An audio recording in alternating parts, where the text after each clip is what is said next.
gave up managing billions to become a better investor. Episode 35, Range Part 2. Hello. Yes, a couple of podcasts ago, I looked through the book Range, an interesting book published in 2019. And if you haven't listened to part 1 already, take a listen to that. That's on podcast episode 33 before you have a listen to this podcast, because otherwise it won't make much sense. But actually, it's kind of interesting because Range is a really interesting book.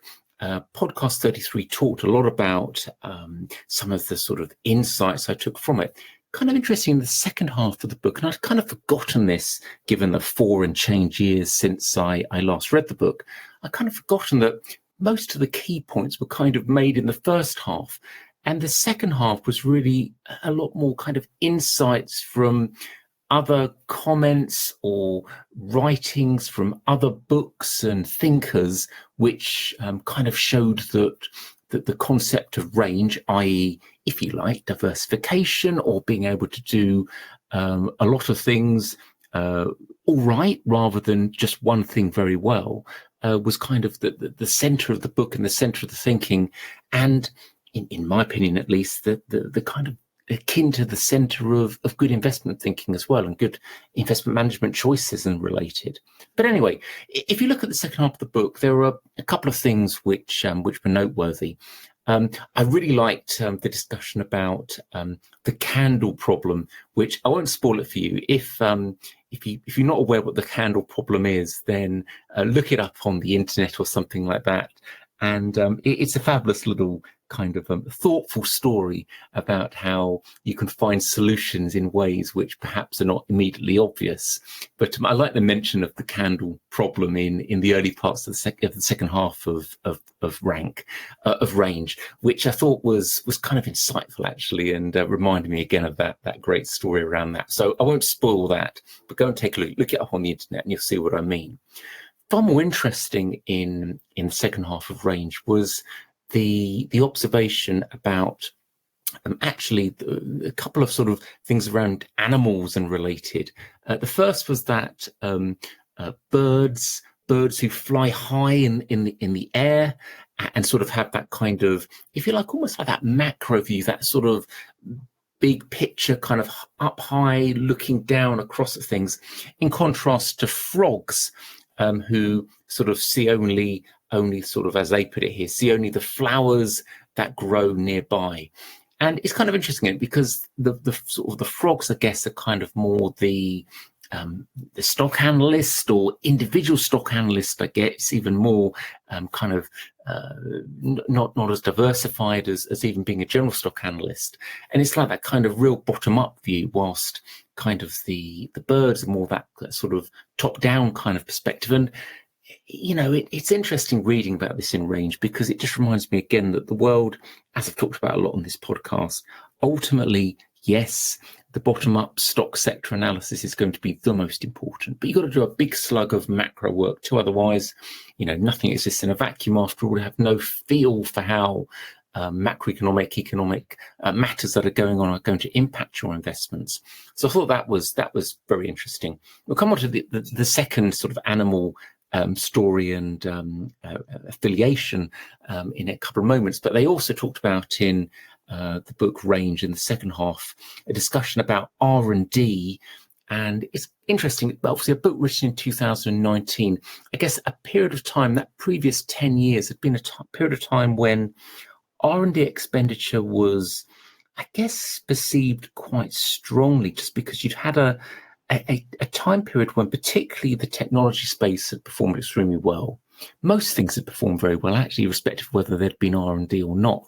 But obviously what you had seen over the sort of 15, 18 years since the sort of the crash of the dot-com boom and related, you'd seen outperformance of the broader technology space driven by R&D, and because there was particularly low interest rates during the 2010s, great support for that kind of utilization of large amounts of cash.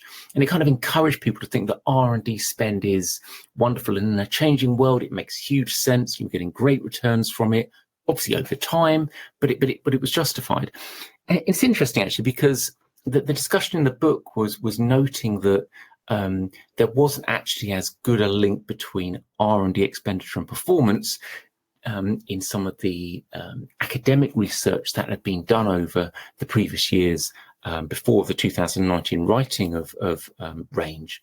And I kind of agree with that. And that's, if anything, I haven't seen any super up-to-date numbers on that. But my guess is if you updated that data to 2023, you'd see that even more. Because as we've talked about quite a few times in these podcasts, I like R&D. I like sensible, continued investment by companies for their medium-term future, their development. Let's face it, even the world's kind of most boring area, an area that doesn't need to be changing much at all, you still need to be changing something. Otherwise, a competitor will come in with a smarter, cheaper way to do things and take the market share from you. So R&D in an evolving, changing world, and I guess in a world where matters seem to be being impacted or at least associated with change ever more quickly, just because of the spread of information is quicker. It's a fast-moving global world out there. We can see that in the recent sort of AI and related excitements.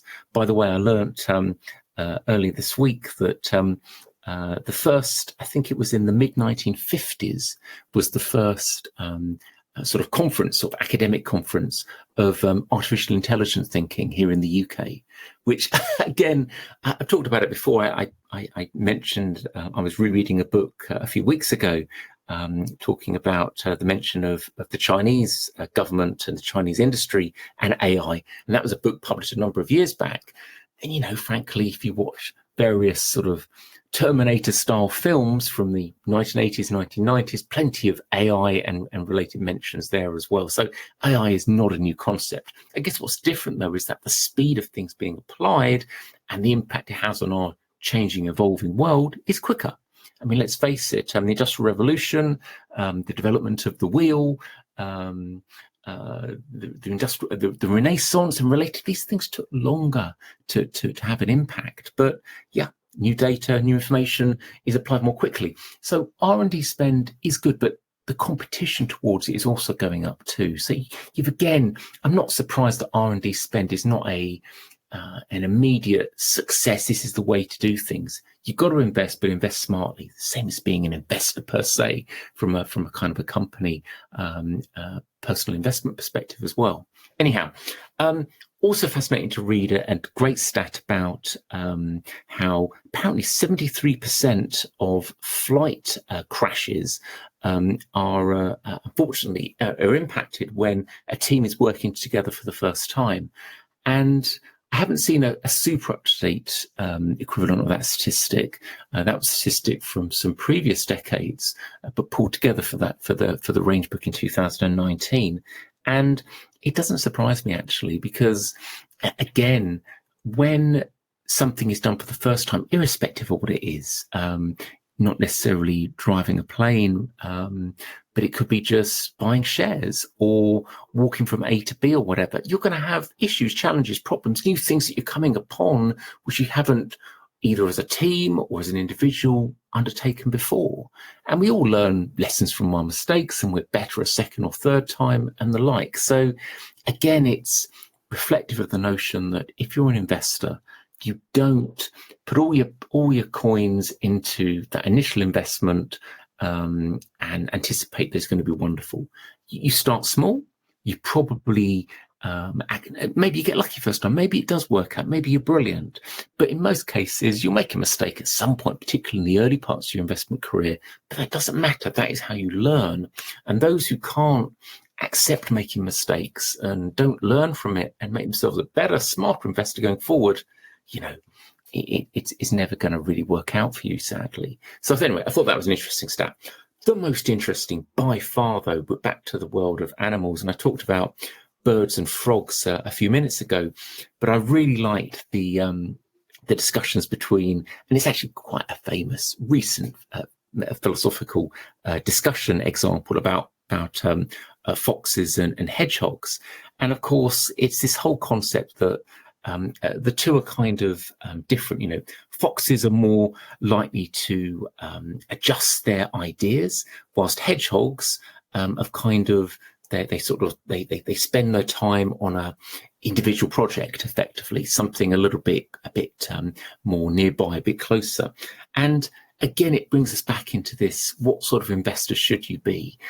Are you best to be the hedgehog style investor, knowing a lot about a little, maybe, or a fox type investor who kind of maybe knows a little about a lot, but is also willing to kind of shift and change things as well, move around a little bit?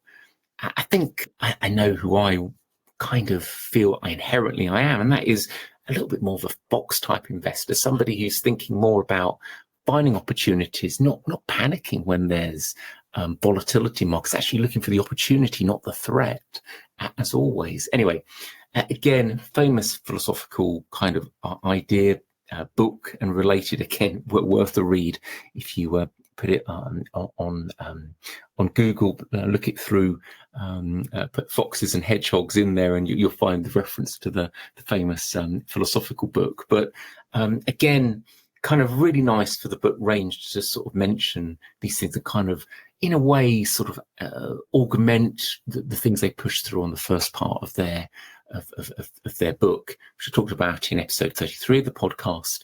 So again, really fascinating to reread a book again that I've read a number of years ago, had sort of remembered but sort of forgotten as well, and kind of apply it to today's world. And that is actually what I'm continuing to do. Again, I've just about to start, we'll probably start it tomorrow, a book actually about the 1990s, which I know very well. Great learning time for me, great thoughtful time when I look back through my history.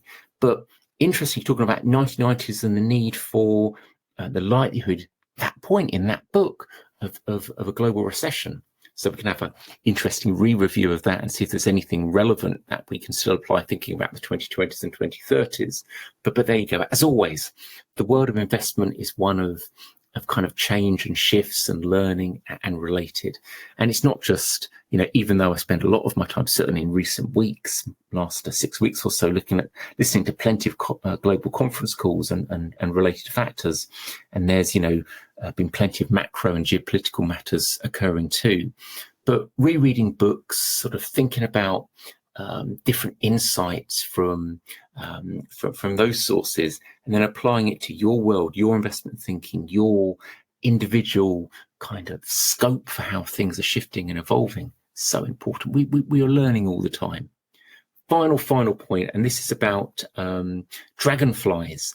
And again, I have to make reference here to the Range book in the second part of the book. This will be the final point I'll make on this individual podcast. Apparently, dragonflies, they can see in all different directions at the same time. And it's kind of fascinating, isn't it? Because that again reminds me of what an investor should be like. So you'll see on the podcast in my little write-up to all of these when you access the website and have a look at the individual podcasts. Again, there's a reference to dragonflies and related in the quote that I always apply a quote to each one of these podcasts. So that's a quick reference to that, because again, fascinating to learn new facts that maybe I had read it before, undoubtedly I had, but I'd forgotten beforehand, or certainly in more recent times. So fascinating to read that. So yes, if you like, rather than being a fox type investor, be a dragonfly investor. Try and know, look in all different directions at the same time, and that's how you make great decisions as an investor. And I would completely agree with that. The thing is, though, you've got to be that dragonfly who comes back each day, and irrespective of the weather and the conditions, making sure that you're keeping up to date with all the latest thoughts and conclusions and related factors. That's the key for investment. Investment is never boring. You never stop. You just got to keep on rolling. That's at least in my experience, certainly my observation. You've heard it on these podcasts over the last few months. In any case, that's my view on life and investment. Anyway, Really recommend, again, the Range book from 2019. Listen to podcast episode 33 and this one 35 for the sort of my full combined thoughts on it. I'll come back in a few weeks' time on one of my more recent readings, probably the one about the 1990s, see if there's anything interesting there. And we'll talk about that rather than just talk about macro individual stocks or sectors and the like. But more of that to come probably on the next podcast. We'll see. Anyway, thanks very much for listening. Hope that was interesting and speak to you soon. Bye-bye.